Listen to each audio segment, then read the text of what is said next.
You're listening to Sacks in the Basement, a production of the Broadcast Basement Limited, where every show is 30 minutes of good and comes from a basement bar on the south side of Chicago. Pull up a stool, pour a cold one, and join us right now for Sacks in the Basement. Heard everywhere podcasts can be found, and always at sacksinthebasement.com.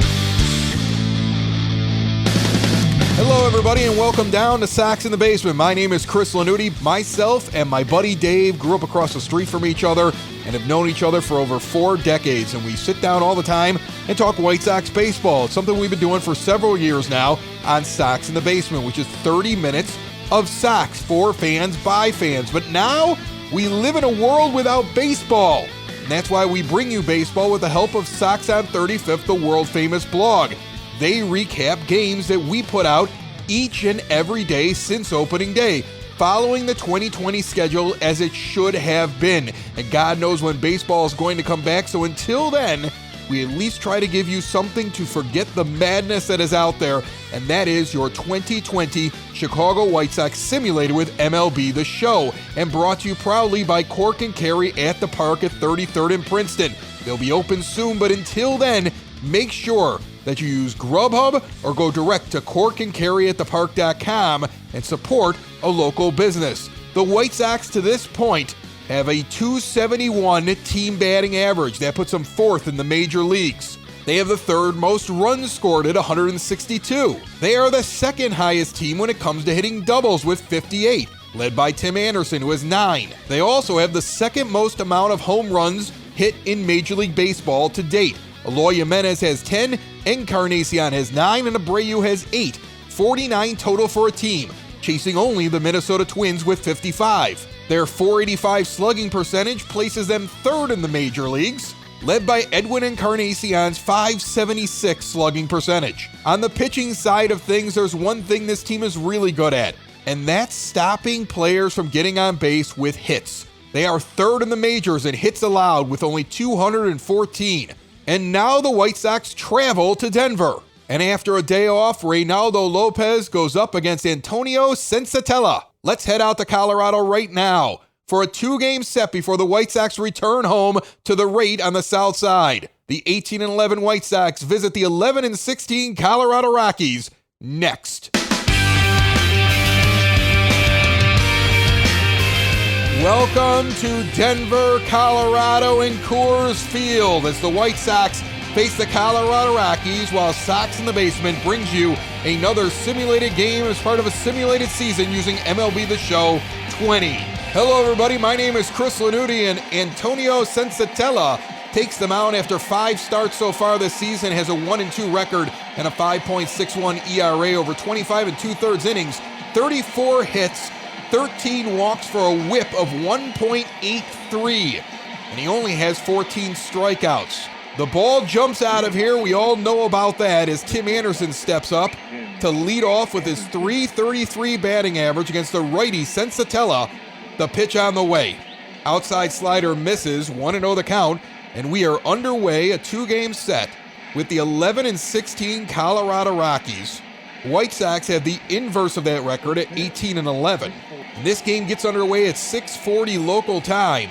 And the next pitch is skied out into center field, trailing back towards that 415 on the wall. Looking up, it will hit off the top of the wall. Anderson's already rounding second and heading to third as the ball comes in. He will round third and hold with a triple to lead off this game. He skies it deep into the thin air of Colorado, and by the time it comes down, it hits just below the yellow line at the 415 mark, right at the sign. Anderson was already rounding second as that ball hit the ground. He's on third, standing up.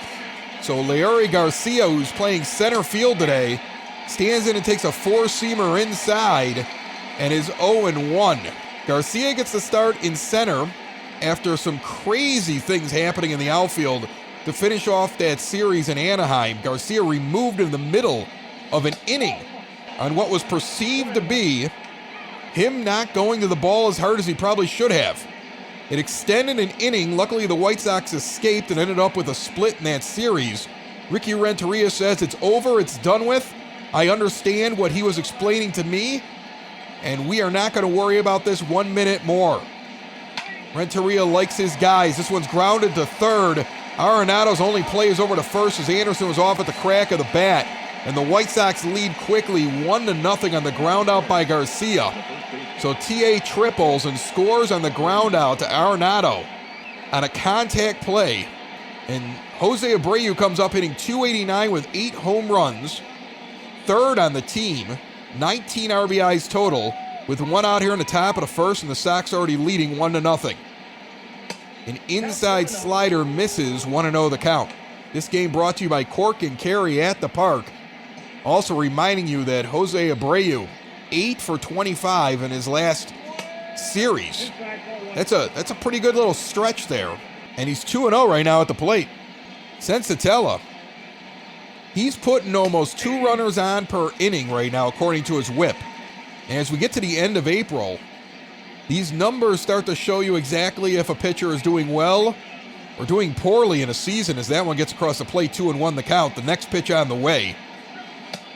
High four-seamer, 2-2. I always subscribe to what my dad used to say, though. Don't look at anything until you get to the end of May. Then you really know. But you start to see things now at this point at the end of April. That either a guy has to turn it around or he's in big trouble. Sensatella strikes out Abreu on an inside pitch taken. Abreu didn't like the location, but the umpire says it was a strike. He sits down. There's 2 outs here in the top of the first, and Yoan Moncada comes up hitting .347. Batting from the left side, and the first pitch is rocketed out in the deep right field. Back towards the track and underneath it. That ball is going to stay in the ballpark. 1 pitch, 1 out, and the 3rd out. The White Sox get 1 on a hit to lead off the game, a triple by Anderson, and lead 1-0 going to the bottom of the first. Reynaldo Lopez has 5 starts, and he's 3-1. He's got a 3.34 ERA and over 32 1/3 innings pitched, 25 hits and 9 walks for a 1.05 whip. His strikeouts are at 27. He has been, to this point, the most effective pitcher on this White Sox staff. 1 bad outing I can count. Just 1. Other than that, he has been solid, and he keeps going deeper and deeper in the games. Pitching a complete game shutout his last time out.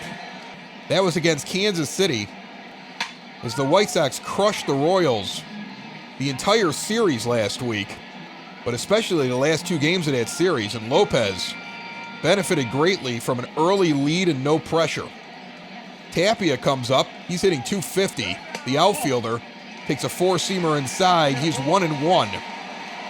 Charlie Blackmon's actually playing right field tonight because Tapia is in center. I find that to be an odd decision, but I'm not managing the Rockies. Low inside slider, fouled off, 1-2 the count. Lopez quickly working to Grandal, a 4-seamer misses, 2-2. That one was high. We'll tell you where everybody's playing after this pitch. Low, count goes full, 3-2. We'll wait till after this at-bat is over. We've got a full count right away to the first hitter for the Rockies. He's going to foul back a 4-seamer back into the upper deck behind home plate. Full count, the next offering from Lopez. Misses low on a 4-seamer taken. Tapia goes down 90 feet with a walk. So the first guy's on for the Rockies. Grandal's your catcher. Abreu's at first. Mendick's at second. Shortstop's TA, Tim Anderson.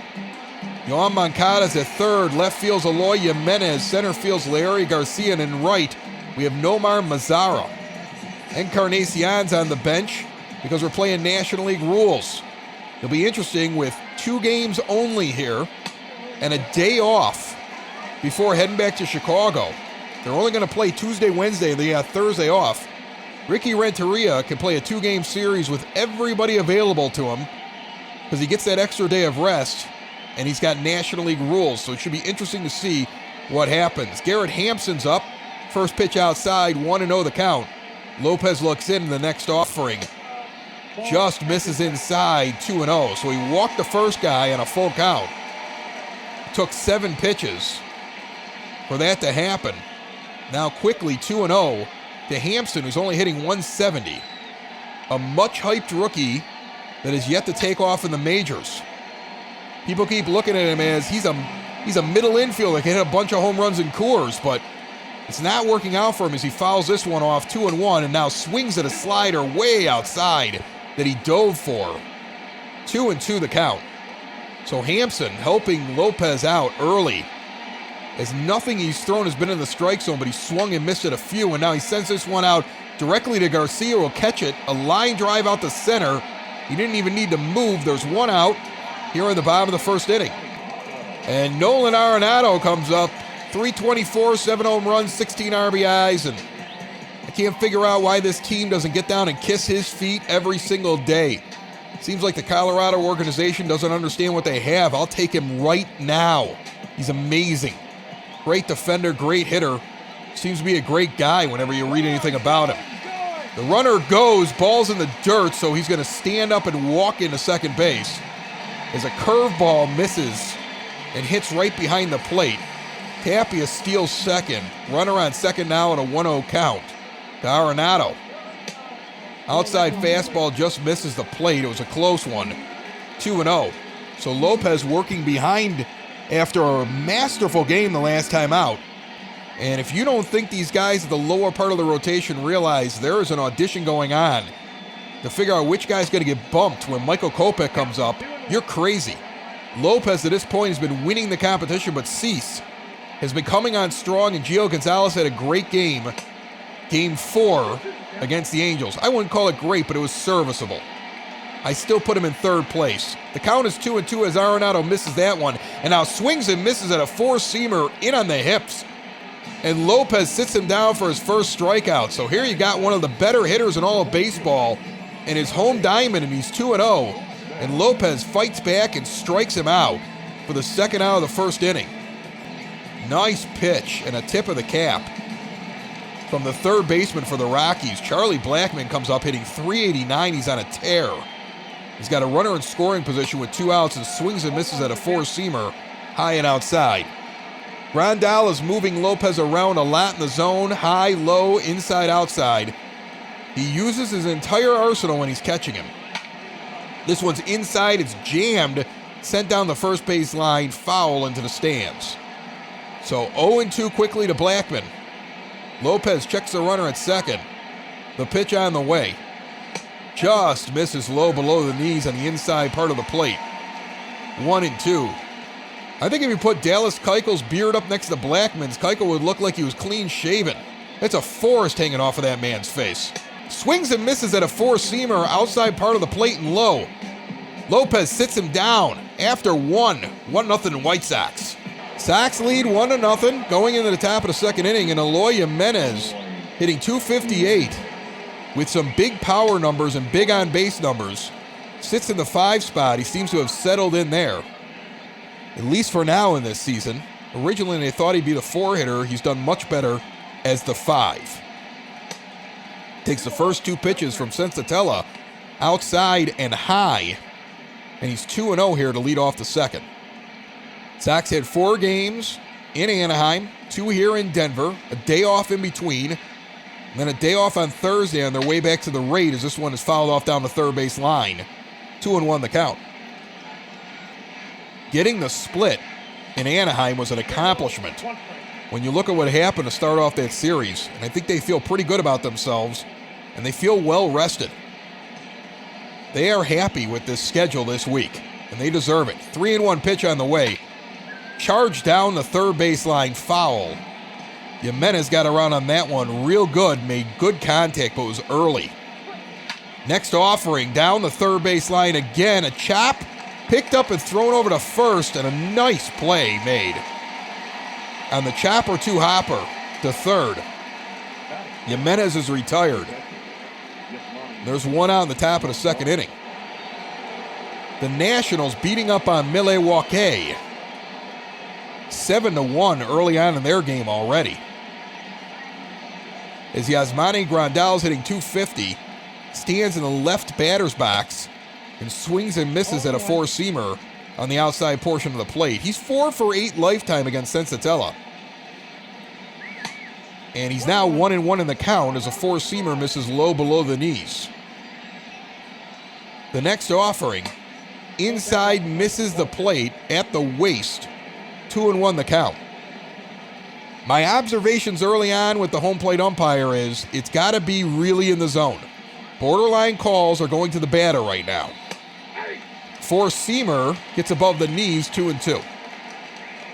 He wants the majority of that ball inside of that zone. Pitchers are going to have to adjust a little bit. Indians lead right now in Tampa late in that game, 2-0. Chopped up the middle, seeing eye single by Grandal in between second and short. It dies in the outfield right after it gets underneath their gloves. Grandal standing on first, ball gets in. With one out in the top of the second, the White Sox have their second hit of the game. And Nomar Mazara, hitting 178 with only 6 RBIs, is already in a platoon role and may be losing that soon. He has 1 home run that was opening week. Since then, not doing well at all. 4 years with the Rangers, 20 home runs basically every year. It's about 240 to 250 every year. Has about the same on-base percentage. Has about the same slugging percentage. But the White Sox acquired him for a minor leaguer that probably wasn't going to pan out. And if he did, the best he was probably going to be is Nomar Mazara. And they accelerated that, knowing that even though they have control over Mazara, they can just deny him arbitration after the year is over and get out from underneath him. And they're taking a risk here, a calculated one, that they can make a right fielder out of him with some power numbers because he had a lot of potential as a young man. He's 3-0 now as Sensatella misses inside. Frank Menchino and the White Sox believe there's something to unlock here. So far in the season, nothing has been unlocked. In fact, he's having a terrible start. Outside slider catches the corner, 3-1. 1 out in the top of the second. White Sox lead 1-0. Sensatella is sitting on 26 pitches at this point, and Mazara is just trying to figure it out. Hopefully a guy like him takes the day off yesterday and decides, I'm resetting, the season starts today. This is at bat number 1 for him if he did that. High four-seamer just catches. It was close, but it was definitely a strike. The count is full. Sensatella's not going to give any favors to Mazara. He hasn't earned it with how he's batted so far this season. Beautiful night here at Coors Field as this one is lofted out into shallow right field. Shortstop's going to get under and make the play. So that's a pop out to short in your scorebook. Danny Mendick comes up hitting .222 with 4 RBIs, but he's got an OPS just under 700. Finds a way to get on base. He's got 2 outs and a runner on first in Grandal. The pitch on the way. Charged out immediately into deep left center field. Back towards the wall. It'll bounce and go over, and it's the only reason that Grandal will not score. A ground rule double by Danny Mendick. He charged that one out there into deep left center field. Caught the wind tunnel and the thin air in Coors. It hit the ground and bounced and hit like the 6th or 7th row. On the bounce for the ground rule double, and Reynaldo Lopez hats the bat. With 2 on here in the top of the second, he'll swing and miss at a four-seamer. Down the middle, 0-1.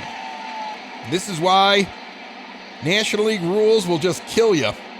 You got 2 on here, but you're going to have a pitcher come up who doesn't bat very often. Sensatella throws one inside. Lopez takes it. 1-1 the count. Worst case scenario, you get the leadoff hitter in Anderson for the third. Best case scenario, he walks. Getting a hit? I don't see it happening. Right down the middle, 1 and 2. He couldn't get the bat around. Reynaldo Lopez is 1 and 2 with 2 out.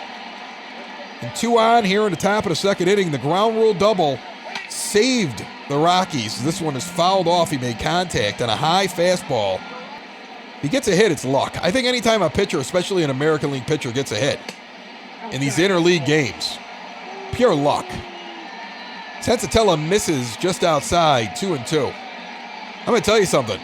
Both of his strikes have been right down the middle, and Lopez can't come close to it. He's doing us a favor with these pitches. Grounded to Arenado. Died in the grass, but it doesn't matter. By the time he picks it up and throws it, Lopez is only halfway down the line. The guy can pitch, but he can't hit or run, and that's okay. I just want him to continue to pitch well. Midway through the second, 1-0 Sox. David Dowell's hitting .226. Plays left field for the Colorado Rockies. If you're into fantasy baseball, Dowell is another one of those guys that people have said, oh, the potential. Oh, look at where he plays. Oh, he's going to be amazing. Injuries have hurt him. And then I don't know if he hits really deep home runs here. But when you're hitting .226, you're not doing that great. This one's skied out in the left field. He's going to make me look stupid. It's back towards the 390 sign.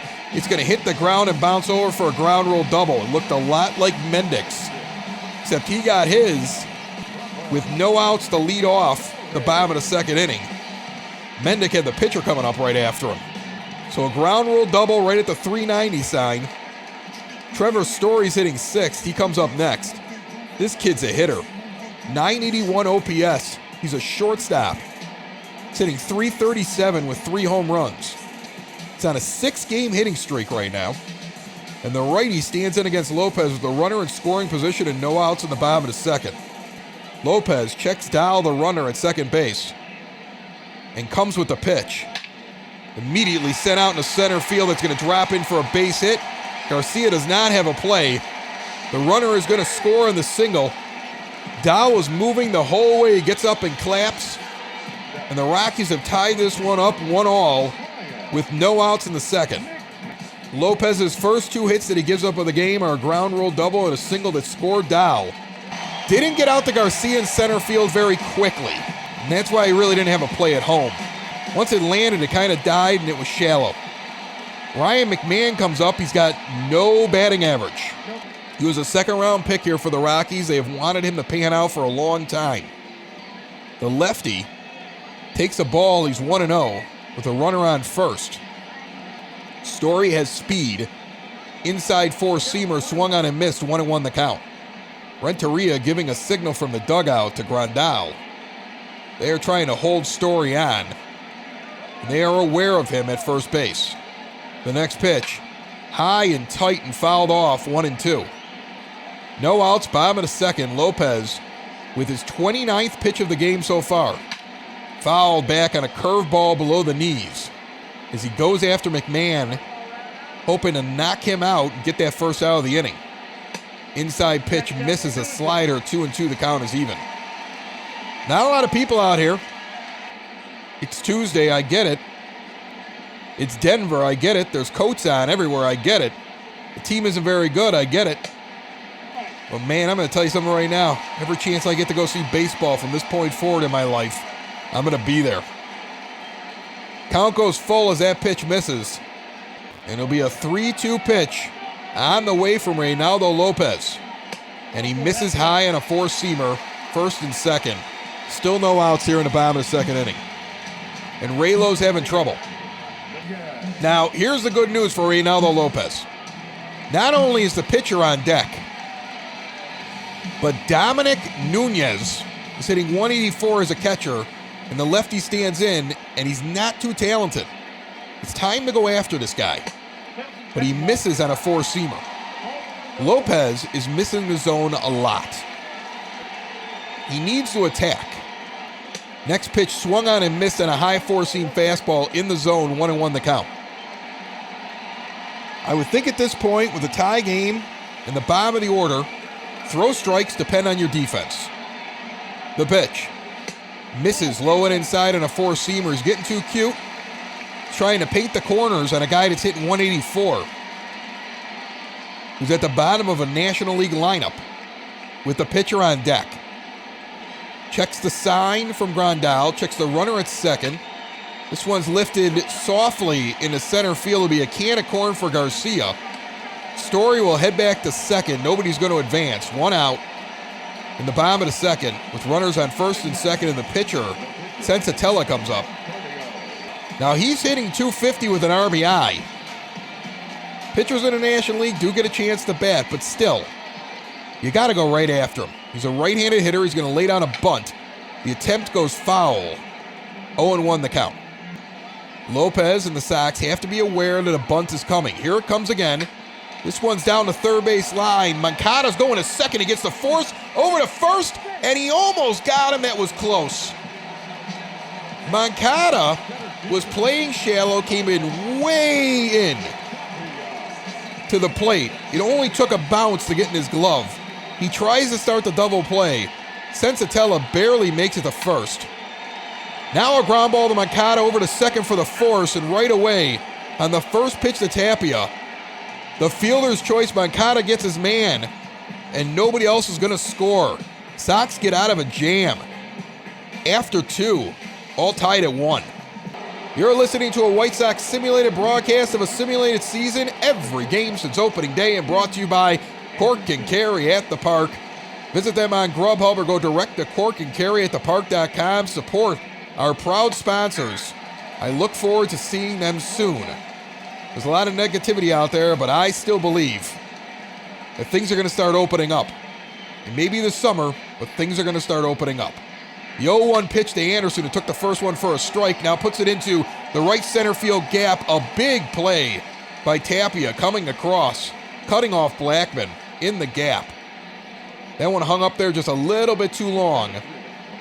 So Anderson's going to fly out to lead off the third, and Larry Garcia, 0 for 1 with an RBI, steps up.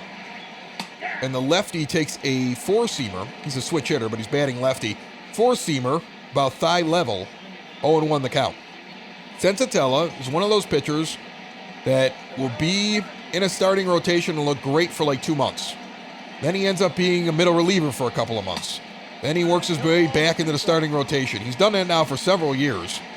Inside pitch swung on and missed, 0-2 now, as he crossed up Garcia, who swung at a bad pitch inside.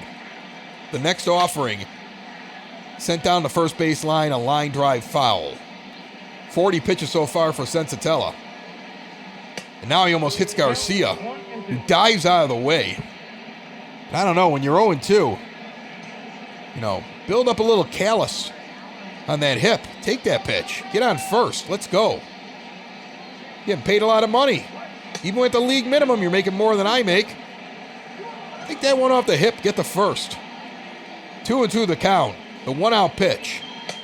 He struck out looking on a slider. Top of the zone. In the inner portion of the plate. Bangs his helmet and heads back to the dugout.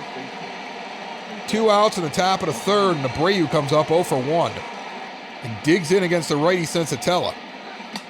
A low curveball misses, 1-0 the count.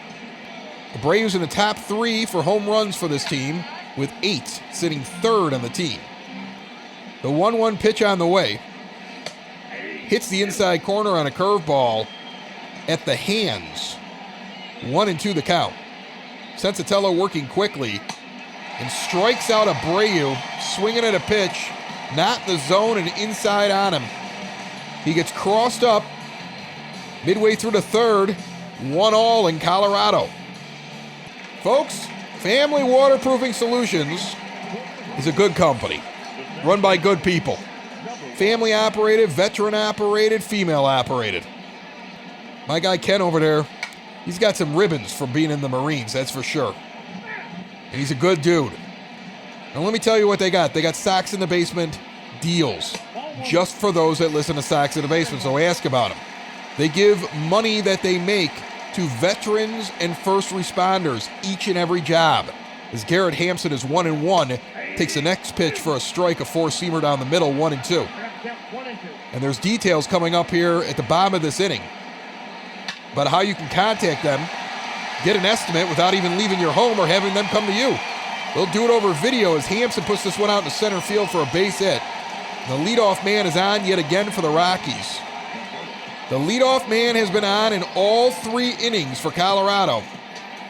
Reynaldo Lopez has not been doing himself any favors in this game and is fortunate to be sitting in a tie ball game 1-1. As Nolan Arenado's 0 for 1 steps up and takes a four-seam fastball high, 1-0 the count. He struck out in the first after going 2-0 against Lopez. Next 3 pitches were for strikes. The pitch, jam shot out in the left field. He tries to muscle it over. Jimenez is going to go back and catch it before the track. Runner retreats back to first. Hampson will remain there. There's 1 out. And Charlie Blackman comes up 0 for 1. He also has a strikeout in the first. So Lopez has struggled, but the 3 and the 4 hitter so far, he's kept them down. Let's see if he can continue that as Blackmon gets his second look at him in this game. And a high 4-seamer taken for a ball. Right now, Charlie Blackmon's .289 batting average places him second in the National League. He's dangerous. And the lefty stands in, shaking the bat and ready to swing. Runner's going to go, throw down to second. He is safe under the tag. Hampson with the stolen base. Second stolen base of the game for the Rockies. They will run. Meanwhile, Blackmon's 2-0. Now he has a runner on second base. And chops a changeup foul down the third base line. 2-1 the count. 1 out in the bottom of the third. Lopez already on 48 pitches. He's been very effective, but has struggled in this game. Next pitch misses outside, 3-1. Dahl, being patient, stands in and waits with a hitter's count. Fouls off a 4-seamer that was down the middle. He wants that one back. Count is full. Lopez working quickly, delivers. Sent out in the right field for a base hit. It's going to get into the gap and get to the wall. The runner's going to score. The Rockies have 2 now. Blackmon standing at second as the ball comes in to Anderson. 2-1 Colorado. As Blackmon hits his 5th double of the season. And this Rockies team has been rude to their guest, taking the lead in this game. David Dahl comes up now, the 5-hitter. Takes a changeup outside, 1-0 the count. I'm going to tell you something right now. Reynaldo Lopez is going to have a very, very short game if he can't start getting the ball across the plate. Way too many pitches are not getting near the strike zone. This one's fouled off, and he did him a favor. That pitch was way outside. 1-1 the count. 1 out, bottom of the third. Rockies lead 2-1. The pitch from Lopez misses low on a curveball. 2-1. You know, if the plan is that you want him to chase, you have to put it in the zone every once in a while so that they believe you'll throw a strike. That's not happening enough, I don't think, with Reynaldo Lopez. The next offering, rocketed to short. Anderson picks it out of the air. Line out, 2 outs. Blackmon got back to second. It was close. Trevor Story comes up now, 1 for 1. He has a single and an RBI. He's hitting .343. He's dangerous. Blackmon has speed as well. Base hit will score him. 2 outs in the bottom of the third. First pitch fouled back on a 4-seamer, 0-1 the count. Story, 3rd in the National League with 10 doubles so far in this season. We haven't even reached May, but we're close. The next offering is low and outside on a 4-seamer, 1-1 the count. The Rockies have read the scouting report, and they are not going for pitches that are tailing away out of the zone. They are being very patient. They are taking advantage of the count. 4-seamer misses high, 2-1. The righty Story awaits the next pitch. That misses low on a changeup, 3-1. Another hitter's count. As Lopez will throw his 60th pitch now, with 2 outs in the bottom of the third. And the Sox trying to escape. He gets a strike across a 4-seamer, inside portion of the plate. Up at the letters, 3-2. Full count, 2 outs, bottom of the third. Rockies lead 2-1 here in Colorado. Blackmon's on second with speed. Story's up. And he misses on the 4-seamer and walks him. A high pitch. The pitching coach is going to come out, Don Cooper, and speak with his pitcher because he's struggling out there. The meeting is over. 2 on. That pitch is a strike at the knees on a 4-seamer, 0-1 the count. So Cook came out to talk to his pitcher. Probably told him, look at the scoreboard. It's only the 3rd inning. What are you doing? Throw strikes. You wonder if pitchers get intimidated playing in Colorado. Like, well, I'm going to Colorado. I'm going to give up 5 runs. that the reputation can get in their head. The count is 2-1 now to Ryan McMahon. This is not a good hitter. You got to go after him. You walked him last time up. 2-2 count now as he swings and misses at a four-seamer at the knees. The next offering, swung on and missed a four-seam fastball. Whatever Coop said worked. The Rockies scored another run. They lead 2-1. But the White Sox are coming up and there's lots of game left as we end the third inning here in Colorado. Foundation issues not properly handled can be costly. Family Waterproofing Solutions is owned by Ken, a veteran of the United States Marines, and his wife Maria, making them a veteran-owned business and a female-owned business that will diagnose and repair wet or leaky basements. And while they're located on the Sox side, Family Waterproofing services the entire Chicagoland area and Northwest Indiana. And now, after taking time off to ensure they can do things safely and securely for you, Family Waterproofing is back in business and doing jobs. Plus, part of the proceeds for every job that they do are donated to veteran and first responder organizations who support our frontline defenders. And currently, Sox in the Basement listeners have access to special pricing when they contact Family Waterproofing Solutions now, 708-330-4466, or visit them today at FamilyBasementWaterproofing.com. It's a beautiful ballpark. Depending on where you're sitting, you can see mountains off in the distance. I really like this ballpark. There's a lot of really neat ones in Major League Baseball. This one's kind of fun.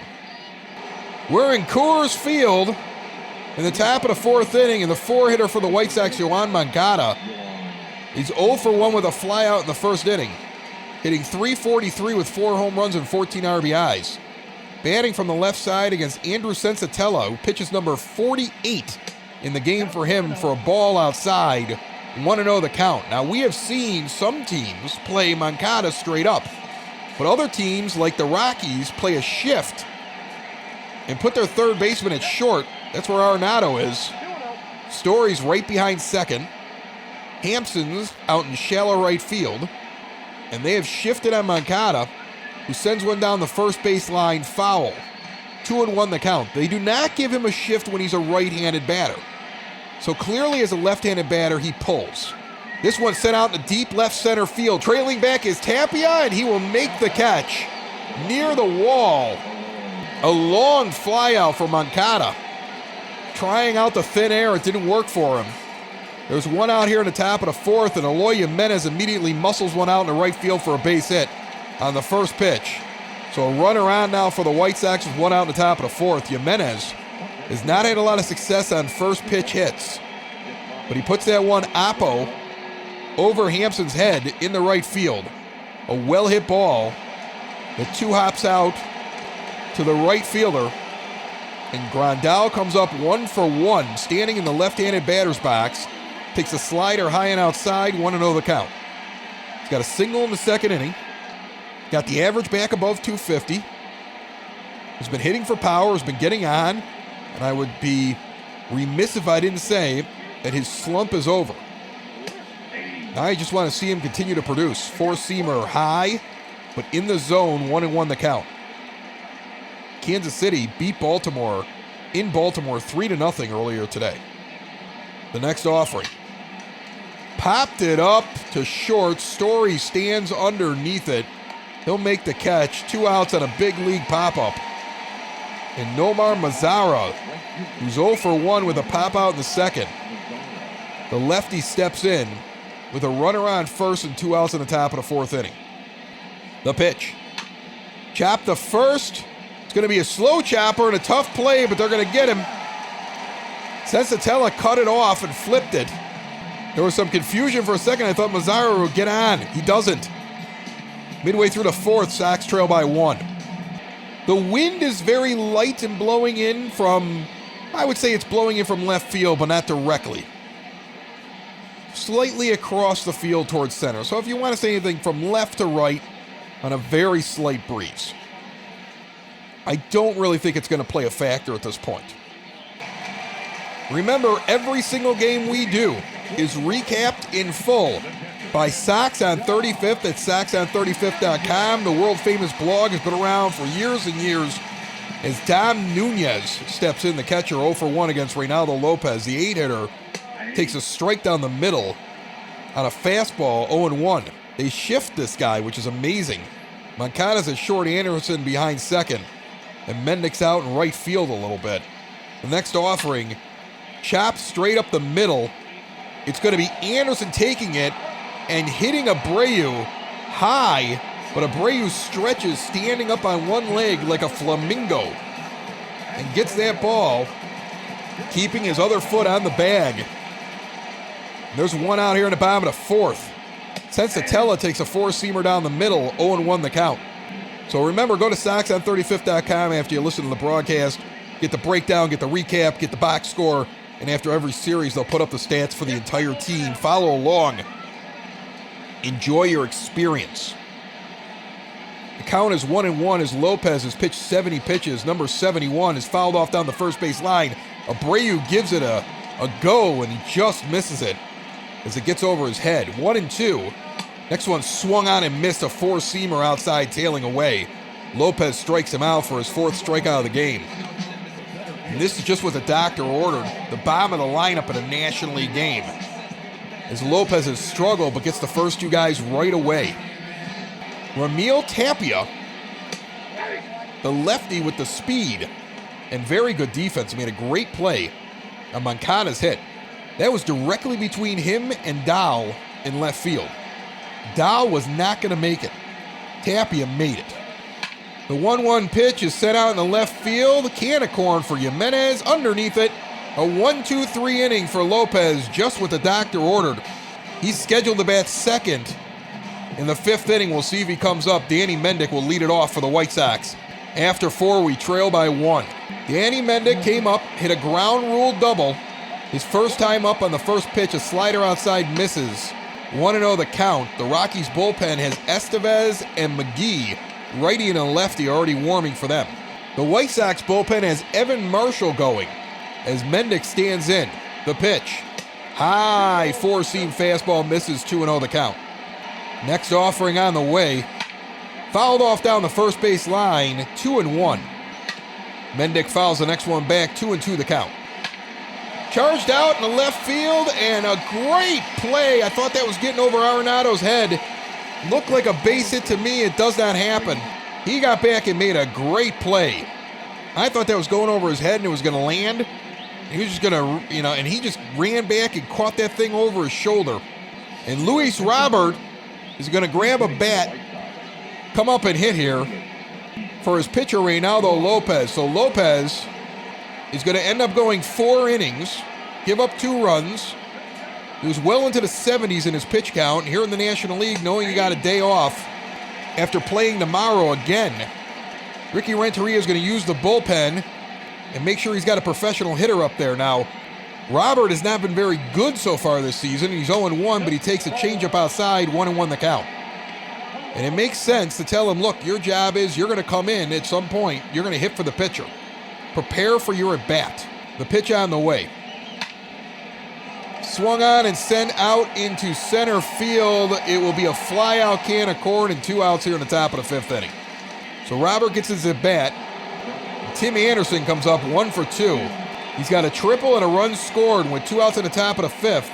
The pitch on the way, swings and misses at a four-seamer over the hands in the zone. 0-1 the count. Sensatella quickly to the plate, throws a ball, curveball low and outside, 1-1. So Evan Marshall's clearly coming in.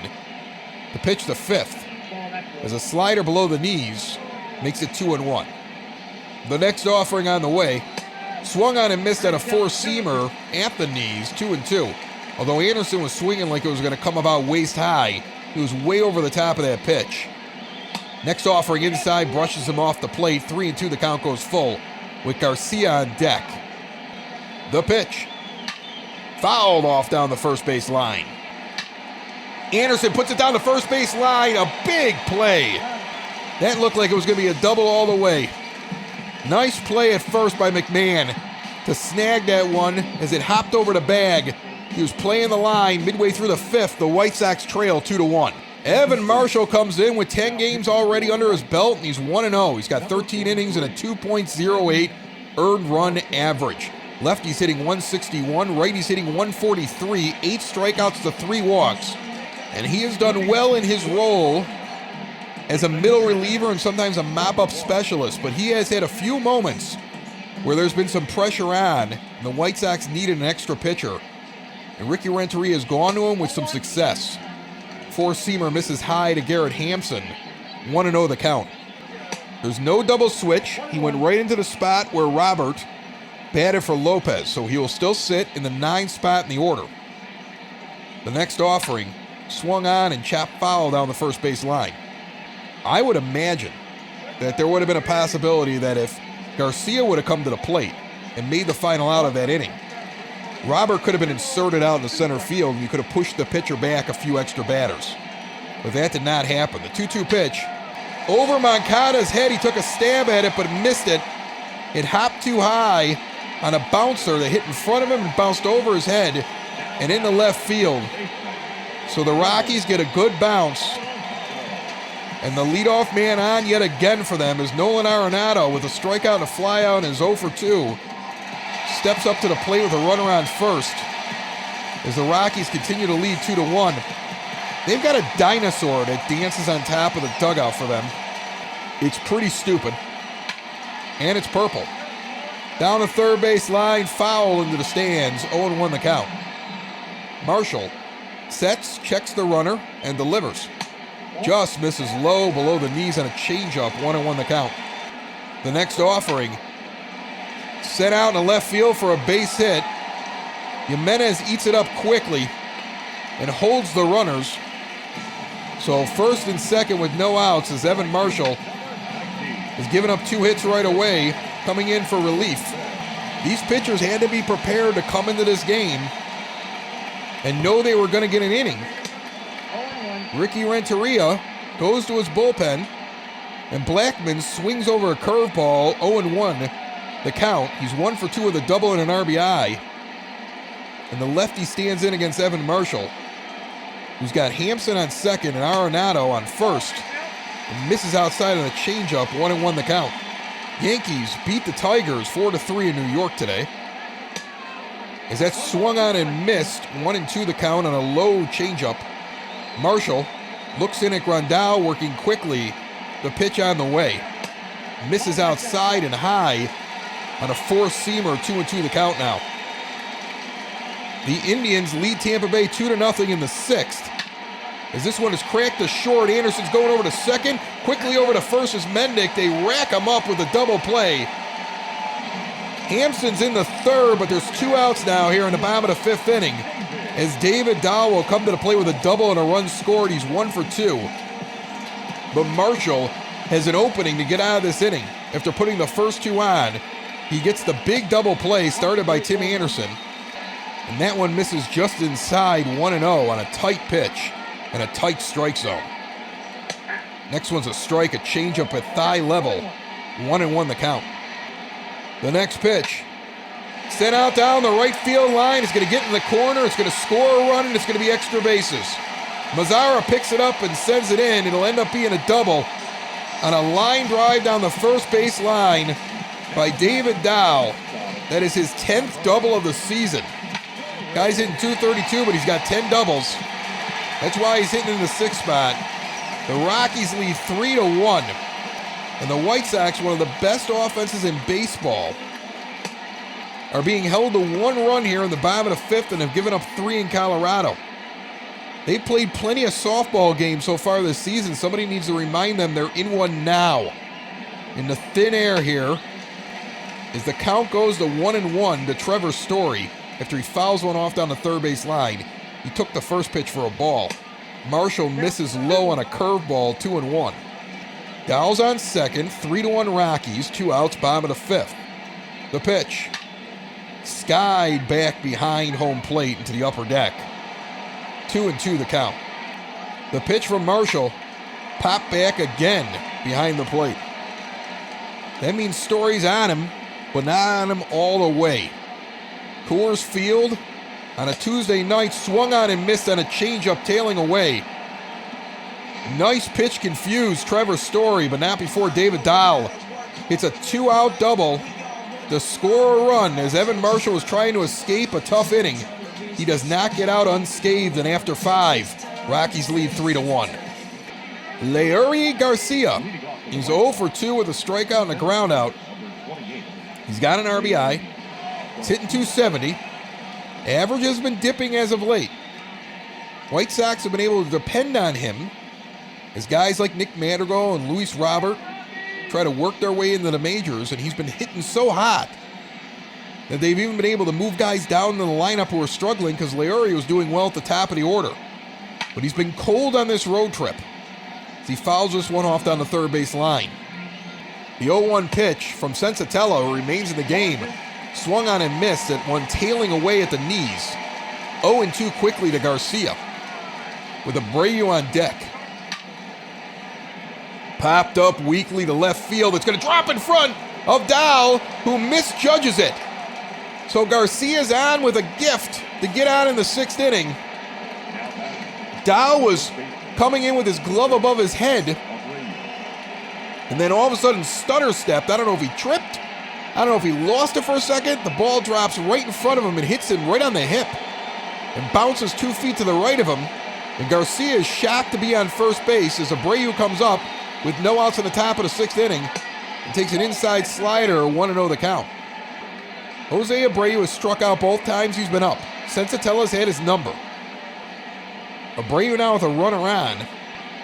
Takes one low, he's 2-0 as a 4-seamer misses below the knee. Sensatella's up to 76 pitches here in the top of the 6th. They've had the bullpen going since the beginning of last inning behind him, but they have yet to go to it.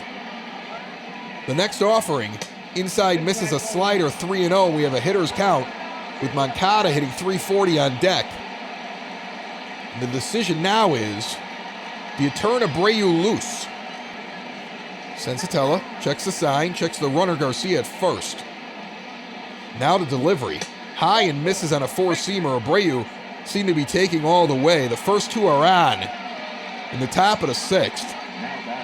And Yoan Moncada hit one deep in the left center field gap to the wall. And a great defensive play took away at least a double. Is coming up, and they're going to call for the left-handed pitcher now. That is surprising to me because I know he's been batting lefty all day, but I think he's better from the right side of the plate. As Sensatella is going to go into the dugout, his day is done. Moncada's going to get ready to bat righty. He starts taking his practice swings from the other side, and Jake McGee comes in. 15 games, he's 1-1 over 14 2/3 innings. He's got an ERA of 0.61, 9 strikeouts, 1 walk. Righties are hitting .211 against him. Lefties hitting .125. But as I said, Moncada will move over now and be a right-handed hitter. He's 0 for 2 with 2 flyouts today batting lefty. And now he moves over to the right side with runners on first and second and no outs in the top of the 6th and his team trailing 3-1. First pitch ripped down the first base line. They're not going to get to it. It's going to fall in. Garcia's coming around third base. There'll be a play at the plate. He is safe.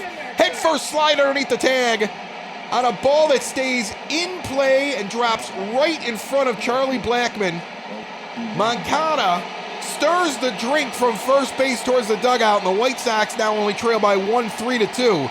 Abreu only advances to second as he was unsure as to what was going to happen. Jimenez steps up to the plate and just misses a double down the third base line. His first pitch is fouled about a foot off the line down third base. He's 0-1, so Moncada's on first with the RBI single.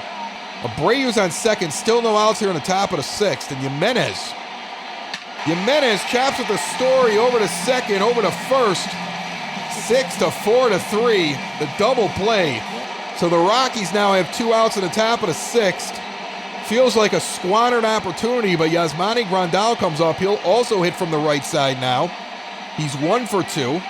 He's been much stronger from the left side, actually, to be honest with you, as he swings and misses at a 4-seam fastball in on the hands.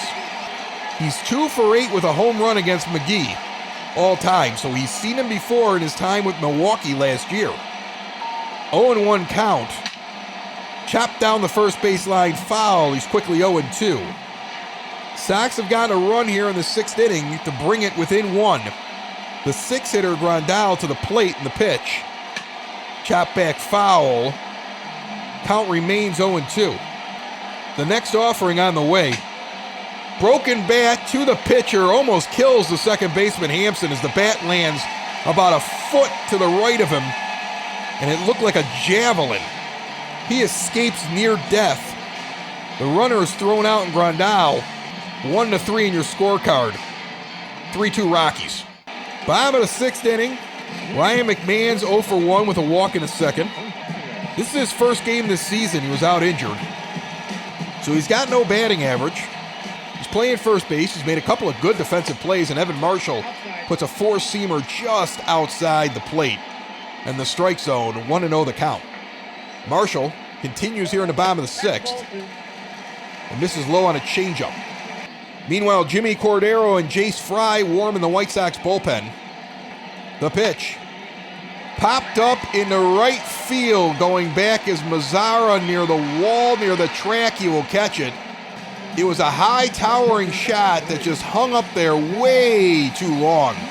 I mean, that started off with Mendick running back thinking he was going to catch it, and then continued to tail out to the track where Mazzara was, and we just saw what Coors Field could do to a high fly ball, as it almost took it out, where it would have never gotten that far in any other environment in Major League Baseball. Nunez comes up, takes a ball, 1-0 the count. He's 0-for-2. The 8-hitter here for the Rockies takes another one high, 2-0 the count. The pitcher would be scheduled to go next. That'd be McGee. But you would have to wonder if they're just going to bring up a pinch hitter here and put in another guy. This one's sent back to the wall in left center field. Off the wall it goes. Jimenez loses it. Garcia has to come over and grab the ball as Jimenez thought it went over the wall. So he leapt for it. He thought it cleared the wall. It didn't. And then he just stands there and he can't figure out where the ball is. And he pounds his glove and Garcia runs over and goes, no, this ball's in play.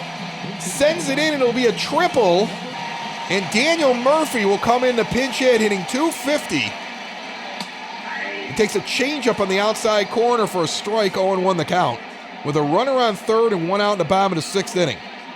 The next pitch from Marshall, chopped to second base. It's deep in the hole, so the runner's going to score.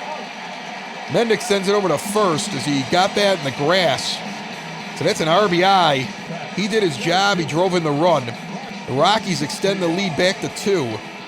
It's 4-2 Colorado with 2 outs in the bottom of the 6th. As Ramil Tapia comes up, 0-for-2, with a walk that led off the game. Takes a changeup outside. 1-0 the count. Next pitch, inside changeup, 2-0. I keep going back and thinking about the play with Jimenez out there. I don't know if the runner got to third because he didn't see the ball. I'll be honest, I thought the runner was going to score because he didn't see the ball. So it might have been a close play at third, but I think that was just a weird oddity that happened out in the outfield, and Garcia was on it quickly. But Jimenez clearly did not realize the ball had not gone over the wall because he stopped. He thought the play was over. This one's down the first base line, scooped up by Abreu, step on first. Unassisted 3. The Sox grabbed the run in the top of the 6th. Colorado grabbed it right back in the bottom. After 6, 4-2 Rockies. The Rockies bring in Carlos Estevez, the righty, will stand in against Nomar Mazzara and throw a four-seam fastball right down the middle for a strike. As Scott Oberg and Brian Shaw, both righties, continue to warm in the Rockies bullpen. And this is National League managing right here. You just have to have your bullpen going all the time. You have a couple options up at all times. Jace Fry's up for the White Sox. Steve Cishek is also up. There's a strike on the outside corner. Fry's lefty, Cishek's a righty. And Mazzara's 0-2.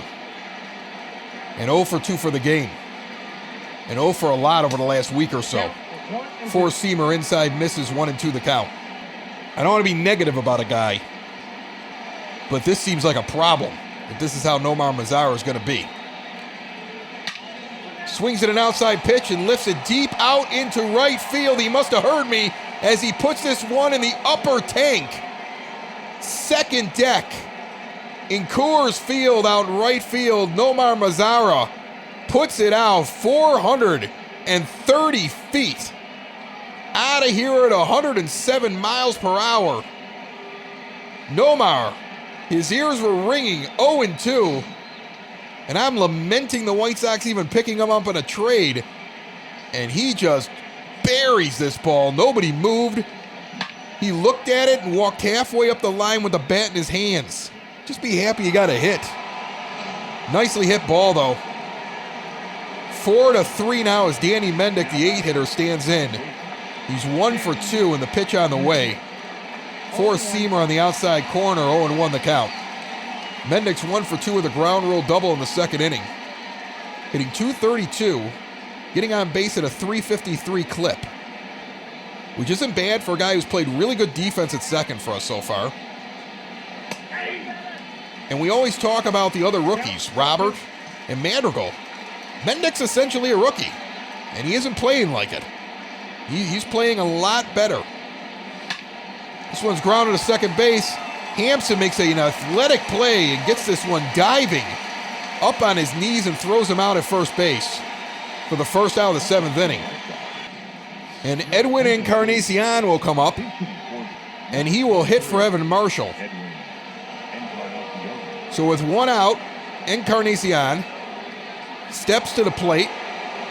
He has a lot of solo home runs. He's hitting .261, and we're going to see if this guy can get a hold of one, I think. And this one's ripped out immediately in the right field. It's going to get over the head of Dahl, who's going to run back and get it quickly as it bounces off the wall. And Encarnacion was halfway around to second base and realized I'm not that fast, and he's got an arm.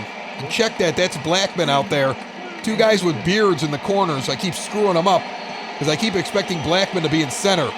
Encarnacion is on at first base. Nick Madrigal is going to come out and run for Encarnacion. So he will pinch run with one out in the seventh inning. And Tim Anderson's up 1 for 3. Down the first base line. Tough play by Arenado. He's going to try for second base, and they're going to try for first. Nobody is out. That's going to be a base hit. Arenado went into foul territory, and Madrigal, being fast enough, beat the throw to second.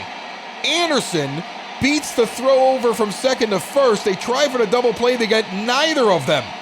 So the pinch runner works out as Leury Garcia comes up. He's 1 for 3 with one out in the top of the seventh inning. And Garcia has 2 on and 1 out in the top of the seventh. First pitch, changeup inside, swung on and missed, 0-1 the count. He's got a .444 average with runners in scoring position, and Madrigal's got speed at second. He could score on a hit. Sox trailing by 1, 4-3 in the top of the seventh inning. 0-2 count as that one's fouled off. There's one out here in the top of the seventh. Madrigal's on second, Anderson's on first. You got speed on board, and the changeup outside misses. 1-2 to count to Leury Garcia with Abreu on deck. Mazara led off the inning with a home run. Mendick was out. The pinch hitter for the pitcher was Encarnacion, puts it down the line. Madrigal pinch runs. Anderson's on now with him. And the pinch runner paid off as Madrigal's able to beat a throw to second base, and Anderson too fast for them to get it over to first. 2-2 now as that one's inside, the next pitch on the way. And he struck out looking on a four-seam fastball, and he only has himself to be mad at. He thinks it's high, but I'm going to tell you, they're going to show him in the film room. That was the pitch he was waiting for, and he just didn't see it well enough. Estevez challenged Garcia, and Garcia was not up for the challenge. And now Wade Davis is going to come in with 18 games so far this season. 2-3 record, 13 innings pitched. He's got an 18 ERA. That's not over 1 inning. That's over 13 innings. He's giving up 18. That's 2 runs an inning. That's what his ERA says he gives up. And with 2 outs at the top of the seventh, Abreu faces the righty in the first pitch. Inside, cut fastball, misses, 1-0 the count. He gives up 2 runs a game. I'm sorry, 2 runs an inning. He's got 13 innings underneath him. That means he's given up 26 runs in 13 innings. You got to go get this guy. Abreu's 0 for 2 with 2 strikeouts. He also walked. And he swings and chops this one foul down the third base line. The count is 1-1. 2 outs, top of the 7th. Sox trailing by 1. The pitch on the way. Sent out down the line in right field. Tailing back towards the foul pole. It is just foul. At the wall. 1-2 on the long strike. The next offering. Grounded up the middle. Story catches it and backhands it over to second for the force out. So Mazara hits the upper tank home run. And the Sox challenged in this inning, but were sent away 4-3 midway through the 7th here in Colorado. Steve Cishek will come into the game, and he will face Garrett Hampson, who's 2 for 3 here in the bottom of the 7th inning. So far, the White Sox have used up Encarnacion, Madrigal, and Robert.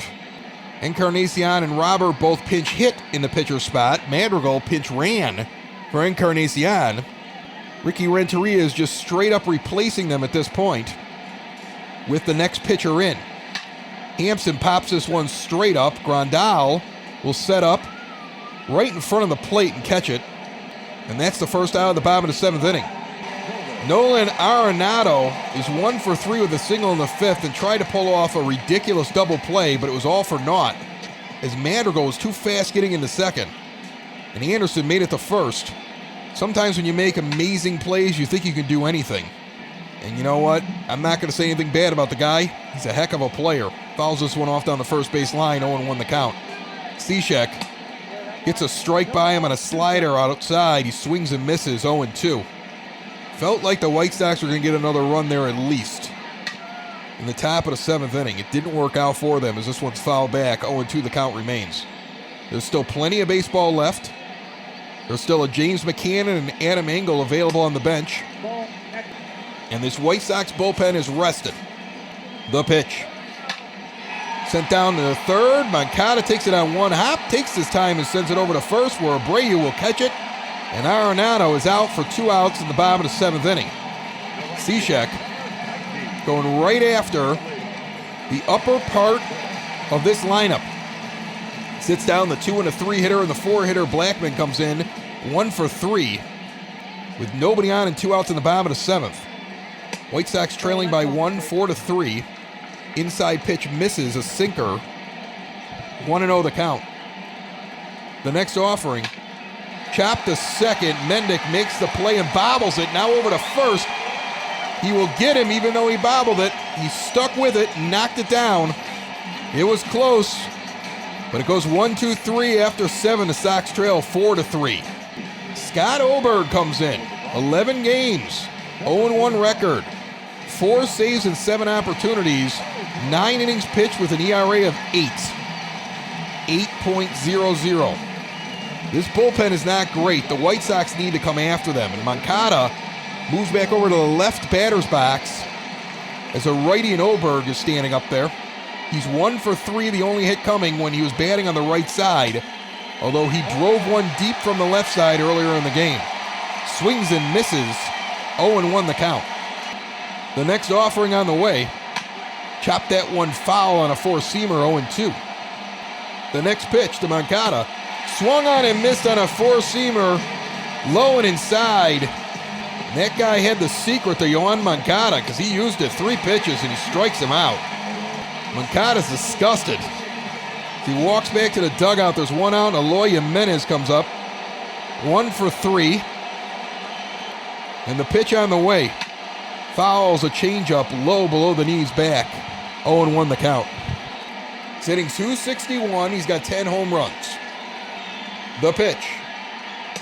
Outside four-seamer misses, 1-1 the count. Announced attendance tonight in Denver, 25,293. Jimenez sitting 1-1 in the count with 1 out in the top of the 8th.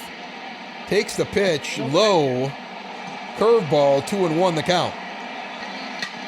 Next one's ripped down the third base line, foul as Arenado barehanded it, but it didn't matter, he got it in foul territory. The 2-2 pitch, low, changeup, 3-2 the count. Grandal's on deck. hitting .253 with 8 home runs and 22 RBI. Number 24 wants a crack at Oberg. The full count, pitch on the way. Sent out to second base. Chopped, caught, over to first, 2 gone. And Yasmani Grandal comes up, will bat from the left side of the plate with 2 outs here in the top of the 8th inning.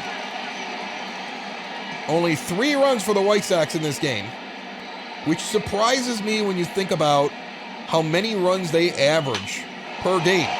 As this one's looped down the left field, it'll drop in and it will roll. Grandal is going to round first and head into second. There's going to be a play. He is safe at second base on a head-first slide.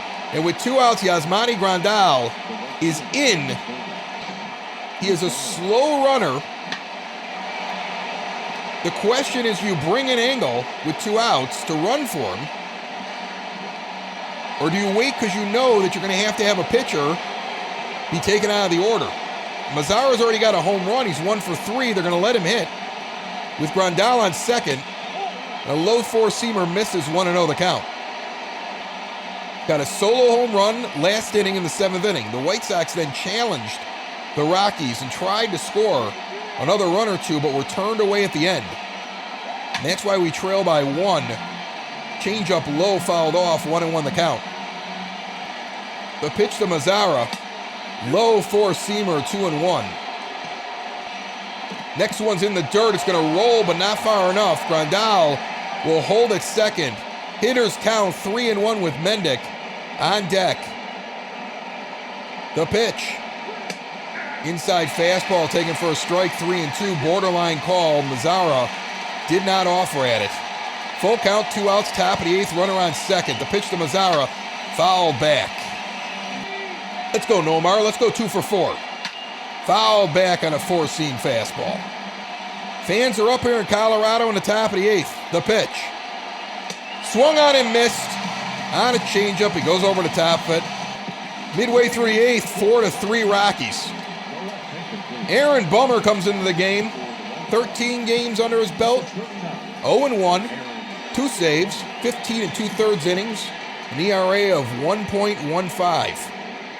And the lefty will face the lefty Dow, who's 2 for 3, and throw a fastball down the middle that's fouled off. 0-1 the count. In the top of the 9th, it'll be Mendick, the pitcher's spot, and Tim Anderson. So you know somebody's coming in to the pitcher's spot. It's McCann or it's Engel. The 1-1 pitch on the way. Chop to second base. Big play by Mendick. He comes across and he gets him. He was standing back in right field. He had to run in and get that on the dirt, running towards second base. Make a hard throw and get him by a step and a half. As a shift was on. Story, the 6-hitter's 1 for 2 with 1 out in the bottom of the 8th. He awaits the pitch from Bummer. Checks up a cut fastball in the outside corner for a ball. In the 11th inning, Miami and the New York Mets tied at 7 in Miami. As this one swung on and missed on a sinker, 1-1 the count. Grandal sets up inside, and Bummer puts it right in that spot. In on the hands, 1-2, it's swung on and missed. Working quickly, the next offering, chop back foul, as he put a sinker low and outside. Bummer, working inside, outside, in the lower half of the zone. Now comes up. This one skied out into left field, back towards the wall, and he gives up his first home run of the season. Aaron Bummer gives up a 404-foot home run just over the wall that only got out of here at 98 miles per hour to Trevor Story. The Rockies extend the lead back to 2 and lead 5-3. 1 out in the bottom of the 8th, and Ryan McMahon comes up now. Bummer gives up the dinger. Throws a 4-seamer on the outside corner for a strike, 0-1. The next offering, check swing taken, 1-1 the count, inside pitch. Next one hits the inside corner up at the letters on a 4-seamer, 1-2 the count. 1-2 pitch, 1 out, bottom of the 8th. To McMahon. Fouls that one straight back, and Grandal hits the dirt. That one stung. They're going to check on him and get back to baseball The pitch on the way. Fouled off. Another sinker low. Like I said, Bummer was working inside, outside in the lower portion. He came up to Story. And Story put it out. Don't know if he was trying to fool him by coming up high, but Story was sitting on it. As he misses low and inside. 2-2 the count. Ryan McMahon's 0 for 2 with a walk. In his first game back from the injured list. In his first game all season long. As he fouls this one back. 2-2 the count. Now he fouls it back again. 9 pitches so far in his at-bat. Bummer is bringing it. The Rockies are on top of it. As this one's foul back as well. 10 pitches this at-bat. As McMahon refuses to go down. Now he does on a sinker inside. He crossed him up. And he nods back at Grandal like that was a pretty good pitch. 2 gone. As Nunez will come up. Nunez is 1 for 3 with a triple. Earlier on in this game, and he scored. That was the 4th run for the Rockies. They lead 5-3 with 2 outs in the bottom of the 8th inning as he fouls one off down the third base line. 0-1 the count. Bummer to the lefty. Gets him to foul off a sinker 0-2 quickly. As I said before, it'll be Mendick. A hitter off the bench, either Engel or McCann. And Anderson has 3 pitches, 3 swinging strikes. Bummer sits him down. But not before Story gets the insurance run. It is 5-3 Colorado going to the top of the 9th. The White Sox need 2. The Rockies bring in James Pesos. 5 games, 1-0 record. He's got 1 save over 5 1/3. No ERA yet. 6 strikeouts, 0 walks. And Danny Mendick will lead off against him. And take a sinker low and inside, 1-0 the count. They have not announced who the hitter will be after Mendick yet. The 1-0 pitch misses outside on the slider, 2-0. The next offering on the way misses low and outside, 3-0 the count now. Mendick hasn't got anything near the zone. He'll probably take here. Misses low and he walks him on 4 pitches, and the White Sox are in business. The tying run will come to the plate with no outs in the top of the 9th inning. James McCann will come out to bat for Bummer. The White Sox catcher, who was an all-star last year, now plays the backup role to Grandal, but is hitting .286 at this point in the season. With a runner on first base, the pitch on the way.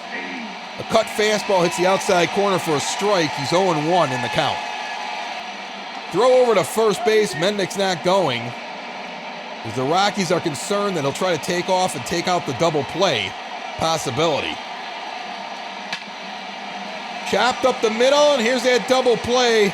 6-4-3, and there's 2 outs in the top of the 9th inning. McCann does not come through in the pinch hit roll as he grounds it to Story, who flips to Garrett Hampson, who has to jump straight up to catch it as he almost threw it over his head, but lands after he catches it directly on second, pivots and throws and gets McCann. The Sox are down to their last bullet with Tim Anderson 2 for 4 with a triple, a single, and a run scored, and 2 outs at the top of the 9th inning. As the lefty, trying to close the game for the Rockies, delivers. He walked Mendick on 4 pitches, but gets McCann to ground into the double play. Top of the order now in Anderson. The pitch. Misses again, 2-0. Misses inside, 3-0. So he could be pitching around TA, who's 2 for 4, trying to get to Garcia. The 3-0 pitch on the way. He got the cut fastball to catch the outer portion of the plate, 3-1 the count. The next offering. Chopped to short, Arenado to first, and the White Sox will drop the first of 2 here in Colorado by a final score of 5-3. White Sox threatened a few times, but just couldn't get out of their own way. Shaky pitching, and every time they started to climb back into the game, The Rockies would just add on a run after the White Sox got a run. They just kept them at arm's length all game long. Sox could never tie this game up. After they had taken a 1-0 lead, when the Rockies passed them, they didn't let them back into it. 3 runs on 10 hits, no errors for the White Sox. 5 runs on 9 hits, no errors for the Rockies. Sensatella wins, he's 2-2. Reynaldo Lopez takes the loss, he's now 3-2. And Pezos comes in and pitches in the 9th, 1 inning, gives up a walk. But other than that, gets the save for the Rockies. Trevor Story's the player of the game for the Rockies, and why not? 2 for 3 with a home run and 2 RBIs. And he did it in a timely way, played really good defense as well. For the White Sox, the notable players, Tim Anderson, 2 for 5 with a triple and a run. Mazzaro's 1 for 4 with that big home run. Yasmani Grandal's 2 for 4. He had a double. Danny Mendick 1 for 3. He had a double and a big walk there in the 9th inning that gave the White Sox a chance. The Sox will be back for Game 2 of a 2-game interleague set against the Rockies tomorrow.